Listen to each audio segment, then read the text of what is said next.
Mesdames, Messieurs, les forêts wallonnes sont en péril. Certains arbres sont attaqués par un parasite et beaucoup d'entre eux sont déjà perdus. Les autres pourront peut-être être sauvés, mais au prix de mesures drastiques. Bon, je vous rassure, vous ne vous êtes pas trompé d'auditoire, c'est bien d'huissiers de justice dont je vais vous parler, et plus particulièrement de leur déontologie, puisqu'on m'a demandé de terminer sur l'indépendance de l'huissier de justice. La boucle sera ainsi bouclée. Alors justement, en va-t-il de même pour ceux-ci et leur indépendance serait-elle dans un péril similaire? En tout cas, il faut bien constater que le ver est dans le fruit.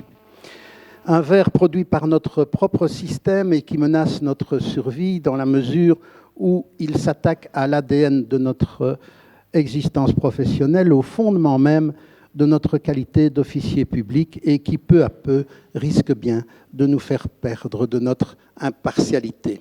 Mais de quoi parlons-nous au juste? En plus d'être un fonctionnaire public, un huissier de justice est également un entrepreneur qui s'efforce d'être en mesure de payer tous les coûts liés à ses activités et de se dégager une marge bénéficiaire. Entrepreneur. Voilà bien un terme mal à propos et singulièrement contre nature pour qualifier un officier public dans la mesure où, comme le faisait remarquer notre confrère Pierre Thévenin, c'est une stigmatisation de notre pire caricature, celle où nous serions réduits à un simple preneur d'argent entre le créancier et son débiteur. En Hollande, on l'a dit tantôt, avec l'introduction d'une nouvelle loi sur l'huissier de justice en 2001, les tarifs fixes pour les actes officiels ont été remplacés par une liberté de fixation des prix dans la relation entre le client et son huissier de justice. Tous les intérêts ont alors commencé à se mélanger et cette libéralisation de tarifs s'est avérée être le point de départ d'une course vers le bas aux conséquences profondes. En Belgique, la législation n'a pas été jusque-là, mais le nouveau statut des huissiers de justice, l'augmentation de la compétence territoriale dans le cadre du nouveau paysage judiciaire, l'obsolescence du code de déontologie ont amené certains huissiers de justice à se considérer désormais plus comme des entrepreneurs sur le marché commercial de la dette que comme des officiers ministériels neutres, indépendants et mesurés. Il est aujourd'hui évident en Hollande que les accords de fixation des prix avec les huissiers de justice ont un impact sur la situation financière des études, même si l'effet de telles méthodes est très différent selon qu'il s'agit de grands bureaux qui ont un chiffre d'affaires très élevé ou de petits bureaux. Aux Pays-Bas, l'idée du législateur était que les huissiers de justice seraient encouragés à améliorer la productivité et la qualité de leur travail et à réduire les coûts. La libéralisation du marché devait d'abord permettre d'accroître la concurrence puisque les huissiers de justice devenaient entièrement libres de conclure des accords de fixation de prix. Cependant, on a oublié de percevoir les risques que cela ne manquerait pas de susciter et on mesure mieux aujourd'hui les effets pervers qui ont été induits. Dans la pratique, il apparaît que les huissiers de justice hollandais, dans leur concurrence avec les bureaux de recouvrement et aussi entre eux, sont forcés d'appliquer des taux tellement bas pour séduire des grands créanciers donneurs d'ordre que ceux-ci sont parfois en dessous du prix de revient. Ça signifie que le profit de l'huissier de justice dépendra entièrement de sa capacité à recouvrer la créance, si possible dans la phase judiciaire, afin de pouvoir la majorer de tous ses frais, ce qui peut l'inciter, évidemment, à prendre toutes sortes de mesures d'exécution non indispensables et ce qui influe certainement sur les principes de prudence et d'indépendance qu'on est en droit d'attendre d'un huissier de justice. L'Organisation royale professionnelle des huissiers de justice hollandais a fait part de ses préoccupations à cet égard et elle a proposé que la liberté tarifaire des huissiers à l'égard du client soit reconsidérée. Elle considère désormais qu'il n'est pas souhaitable que les huissiers de justice, dans leur concurrence avec d'autres professionnels, puissent descendre leurs tarifs en dessous du prix de revient et donc travailler à perte. Notre nouveau projet de code de déontologie fait d'ailleurs une proposition dans le même sens, car de plus en plus, nous constatons le même type de dérive dans les soumissions au marché public. Même s'il est sans doute déjà un peu tard, nous devons essayer de retrouver notre vertu. Ce qui veut dire en l'occurrence, et je cite ici notre excellent confrère Étienne Leroy dans son commentaire récent d'un arrêt du Conseil d'État, agir selon notre libre arbitre, sans devoir substituer la volonté du client au devoir que dictent notre conscience et notre conviction personnelle tout autant que la déontologie de notre métier. Mais comment faire pour y parvenir au jour où l'on voit poindre dans la littérature spécialisée des articles tels que « L'existence des ordres professionnels a-t-elle encore un sens aujourd'hui ?» Alors que les ordres sont critiqués par le public pour leur prétendu corporatisme et leur manque de transparence, critiqués par les professionnels eux-mêmes parce que leur rôle est souvent perçu comme répressif, critiqués par les instances européennes pour les entraves qu'ils poseraient à la sacro-sainte libre concurrence, il faut réaffirmer que ces ordres restent les garants de la sauvegarde de l'intérêt général et de la protection des intérêts individuels des citoyens. Contrairement à ce que beaucoup pensent, les ordres n'ont pas été créés par les membres des professions qu'ils regroupent, mais ils ont été voulus par le législateur pour que la réglementation des professions concernées soit prise en charge de façon plus détaillée par le niveau de pouvoir le plus compétent pour la traiter. L'Europe, quoi qu'on en dise, ne dit pas autre chose. Dans le rapport du Comité économique et social européen, CESE, sur le rôle et l'avenir des professions libérales dans la société civile européenne en 2020, il est bien stipulé que des réglementations fondées sur des règles éthiques et professionnelles strictes peuvent réglementer de manière optimale les professions libérales dans l'intérêt général.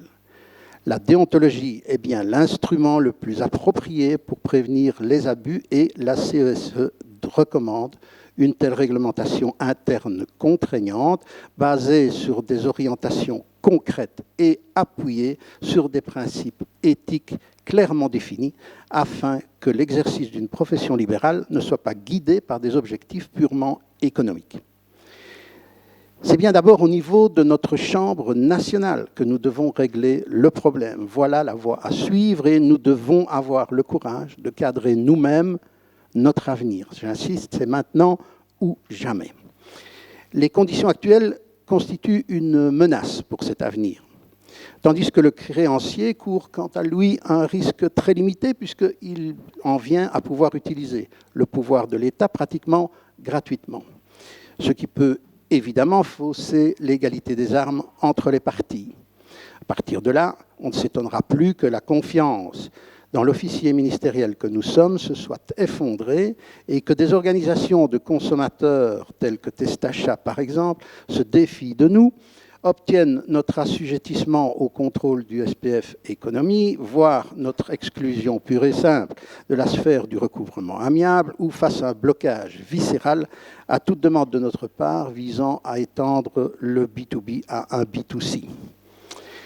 Nous constatons aux Pays-Bas comme en Belgique que le marché s'est effectivement contracté dans tous les domaines. Ces dernières années, le chiffre d'affaires du secteur a connu une baisse substantielle et les études sont sous pression.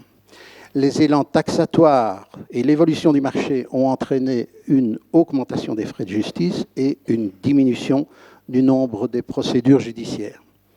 Cela a bien entendu des conséquences pour la quantité de travail effectué par les bureaux d'huissiers de justice.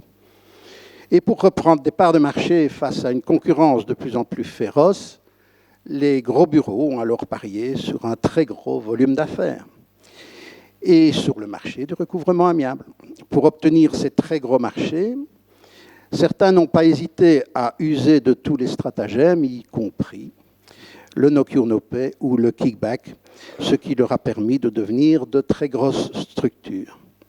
Celles-ci ont attiré vers elles des études qui perdaient progressivement leur équilibre financier et des huissiers de justice individuels qui se retrouvaient dépassés par une évolution trop rapide et qui ne pouvaient plus suivre.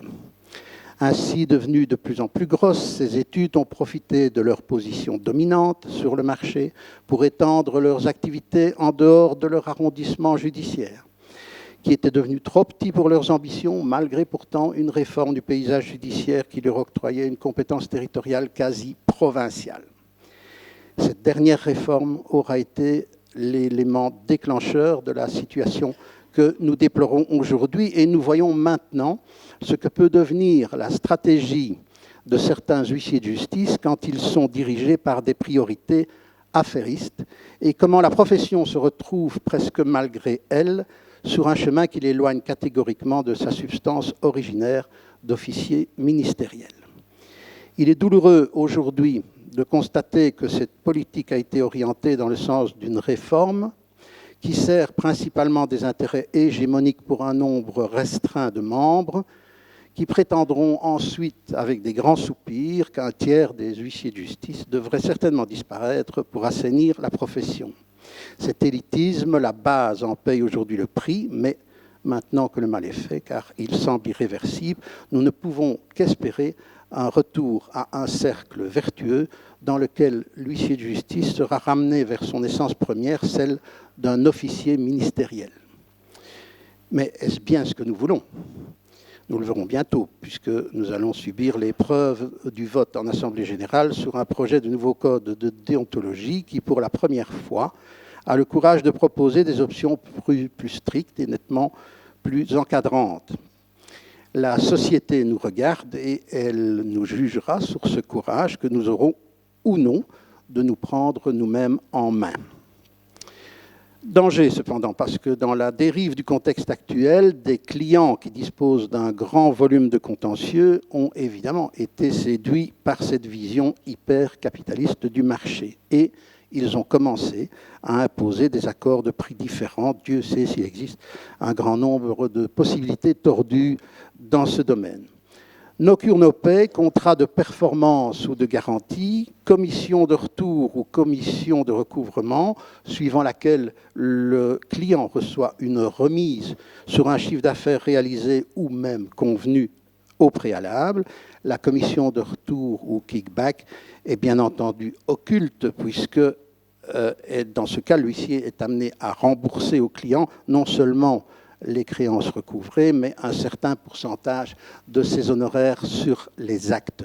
Dans l'éventualité d'un tel accord de prix, les clients ont évidemment intérêt à ce qu'un plus grand nombre d'actes soient signifiés, puisqu'ils ont un avantage direct à en tirer. Ils ne vont donc jamais reprocher à leur huissier de pratiquer du harcèlement procédural. Les constructions telles que le no cure no pay ou le kickback exercent une pression sur les opérations commerciales et cela devient un danger pour les justiciables dans la mesure où le client, même institutionnel, n'attache actuellement pas beaucoup d'importance à la résolution des problèmes d'endettement. Il focalise sur le recouvrement de sa créance proprement dite et la façon dont cela est fait est d'une importance assez mineure pour lui. La conséquence en est que les huissiers de justice qui ont une approche plus sociale sont pénalisés sur la rentabilité de leurs offices, puisque des coûts supplémentaires associés à l'intégration du facteur social sont pour eux plus élevés. Avec l'incitation à des appels d'offres pour un prix on rase gratis, il fallait s'attendre à ce qu'il y ait des très fortes incitations financières à compenser en accomplissant de nombreux actes officiels à charge des débiteurs ou, à tout le moins, en allant très vite à la saisie et au placard pour doser un niveau de frais minimum par dossier avant toute discussion sur les apurements. Tout le contraire d'une collecte dite socialement responsable ou sociale. Certaines études ont donc en quelque sorte perdu ce qui constitue les valeurs fondamentales d'un officier ministériel, ces valeurs pour lesquelles nous devons aujourd'hui nous battre pour les remettre au centre de nos offices. Dans beaucoup de cas, les intérêts personnels de l'huissier de justice et l'intérêt propre de ses clients deviennent diamétralement opposés à ce qu'on attend de l'huissier de justice sur le plan social. Le garde-fou, c'était l'indépendance, mais celle-ci tient-elle encore le cap aujourd'hui? Poser la question, c'est un peu y répondre. C'était la conclusion du premier orateur qui nous disait, en terminant son exposé, garder le cap. Ben oui, perdre le cap, c'est se perdre nous-mêmes. Alors, le besoin de changement commence maintenant à être connu par la profession en vue de garantir des études saines et à l'épreuve du temps, et aussi pour protéger les huissiers de justice contre ce type de contrat. C'est ce à quoi s'applique depuis peu la Chambre nationale, Nicolas vous l'a expliqué, car finalement l'État, lui, régule assez peu le marché. Il faut dire que c'est le plus grand créancier du pays et donc un grand consommateur des services des huissiers de justice. Les grands créanciers donneurs d'ordre, eux, basculent de plus en plus dans un système où ils exigent de leurs huissiers de justice non plus simplement une obligation de moyens, mais une obligation de résultat, même si elle n'en porte pas toujours le nom, car évidemment, il n'y a pas qu'au Canada qu'on fait du Canada Dry. Alors pourtant que nous connaissons tous parfaitement par notre pratique quotidienne sur le terrain, combien il est relatif de tirer des conclusions radicales sur la capacité de remboursement d'une personne suite à la simple consultation des fichiers actuellement disponibles pour nos enquêtes de solvabilité et pour nos filtrages de dossiers, n'est-il pas piquant de s'entendre dire par un créancier qu'il ne couvrira pas les frais d'une tentative d'exécution menée à sa requête en toute proportionnalité, au seul motif que nous devions savoir à l'avance que notre tentative serait vouée à l'échec. Et alors, on nous agite sous le nez l'article 866 du Code judiciaire. Mais bien entendu, ce même créancier se gardera bien de relever les multiples dossiers qui, dans le même contexte, ont abouti au recouvrement de sa créance. Nous convenons bien que c'est un comble, mais le plus souvent, nous nous écrasons, ce qui est caractéristique de ce qui est désormais notre servitude. En déplaçant sur nous la charge du risque, ces créanciers nous poussent à bafouer ce qui fait notre indépendance et notre impartialité, alors qu'en toutes circonstances, ils devraient assumer les frais judiciaires irrécupérables quand leur huissier de justice, j'insiste, a bien agi dans le principe d'économie de la procédure et qu'il s'est bien acquitté de son devoir d'information lorsqu'il redoute une possible insolvabilité. Aucun stratagème commercial ne pourrait contrevenir indirectement à cette règle et les huissiers de justice qui sont contraints de participer à un tel système délaissent forcément leurs principes déontologiques pour prendre fait et cause pour le créancier poursuivant ou pour leur client. Ces marchandages sont condamnables, ils violent la légitimité de nos interventions tout autant que l'éthique de nos missions. Mais seuls, nous ne pouvons pas résister, c'est en bloc que nous devons réagir et nous sommes bien souvent trop divisés pour nous fédérer. Le 6 novembre 2019, la Chambre nationale des huissiers de justice a été entendue à la Chambre des représentants en commission de l'économie sur l'endettement et sur l'industrie de la dette.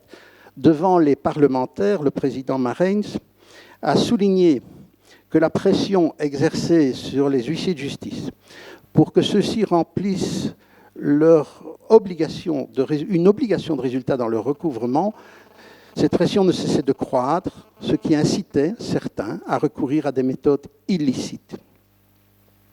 Il a clairement indiqué que cette évolution plongeait certains bureaux dans des difficultés financières et que la Chambre nationale plaidait pour que tout soit fait afin que les huissiers de justice soient en mesure de préserver leur indépendance. Tout est dit, hélas, mais le politique n'en a cure, focalisé qu'il est par les gros titres qui se sont succédés dans les médias à chaque fois que l'un d'entre nous dépasse les bornes ou fait scandale. Ces incitations parasites sont devenues plus fréquentes depuis le début de la crise financière en 2008. La dérive du système rend peu attrayant pour l'huissier de justice de collecter de manière socialement responsable. Alors pourtant que l'introduction de certaines incitations financières pourrait l'aider à stimuler et à financer des meilleures pratiques. Depuis que le nouveau code de droit économique nous a dilués un peu plus encore dans le monde du commerce, depuis qu'une nouvelle loi sur le recouvrement amiable souhaiterait nous placer sous le contrôle du SPF Économie, bannissant même tout signe distinctif de la justice sur nos interventions, il me semble essentiel de remettre en avant ce qui constitue notre spécificité. Car avant d'être des mandataires aux ordres de nos requérants, il est nécessaire de rappeler quelle doit être la prépondérance de notre qualité d'officier ministériel et de fonctionnaire public. Aujourd'hui, des mesures doivent être prises pour rendre à tous les huissiers de justice, et en particulier aux petites et aux moyennes études, un équilibre financier digne et stable qui leur permettra de pratiquer un recouvrement social juste et responsable. Cela passe bien évidemment par une réforme globale et profonde du tarif, un tarif qui est devenu aujourd'hui obsolète et qui doit être repensé, mais en veillant avec acuité à bien maintenir l'équilibre financier de toutes les études. Nous plaidons pour un nouveau code de déontologie ferme et contraignant, recentré sur nos valeurs d'officiers publics ministériels. Nous plaidons pour l'importance d'un système équitable, tant pour les débiteurs que pour les créanciers, mais aussi pour les huissiers de justice. Parce qu'un huissier qui a faim est un huissier dangereux.